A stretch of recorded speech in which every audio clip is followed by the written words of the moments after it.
Maxime Corneau, on va revenir vers vous, mais j'ai une question pour Vincent Kaufmann, avec qui on va regarder cette tablette, sur comment on se déplace au quotidien. Alors on voit aux États-Unis, 75% voitures personnelles, 12% les transports publics. La Chine, 64% avec la voiture, 21%, un petit peu plus de transports en commun. Beaucoup de vélos.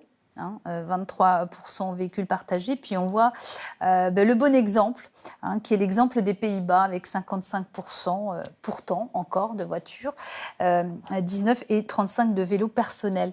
Les Pays-Bas, ça reste les bons élèves. Les pays du Nord, les pays nordiques en Europe, ça reste les bons élèves. Et on sent aussi qu'effectivement, sur le continent nord-américain, la voiture reste quelque chose de très présent, de très important. Oui, alors il y a des très grandes différences effectivement dans le monde, mais je crois que...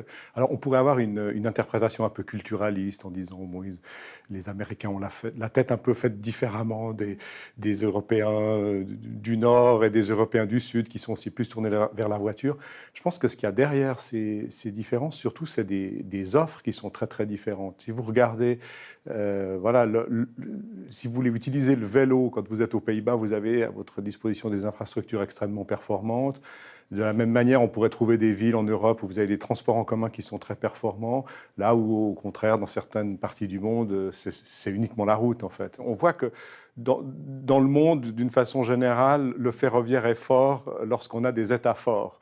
Et voilà, donc je pense que c'est clair qu'aux États-Unis, au Canada, il y a eu une période, un âge d'or du ferroviaire et notamment du tramway. Et puis voilà, ça a été balayé dès les années 1920. Donc voilà, mais je crois vraiment que cette question, on réagit comme usager dans sa vie quotidienne à ce à quoi on a accès.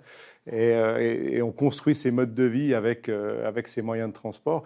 Et moi, ce que j'ai pu constater en travaillant sur ces questions, à la fois en Europe, mais aussi en Amérique du Nord, c'est que, bon, on a de façon générale, quand même, pour beaucoup de populations, une certaine dépendance à l'automobile. C'est-à-dire il suffit d'habiter dans des zones un peu rurales, éloignées. En Europe, on le voit en France, on le verrait aussi en Suisse, d'ailleurs, ou à peu près dans tous les pays européens. On le voit a fortiori aux États-Unis, même dans les villes. Alors, on est un peu obligé de se déplacer en voiture parce que le territoire a été organisé pour ça. Mais en fait, les gens en souffrent d'une certaine manière. Ils n'ont pas forcément envie voilà, de se déplacer.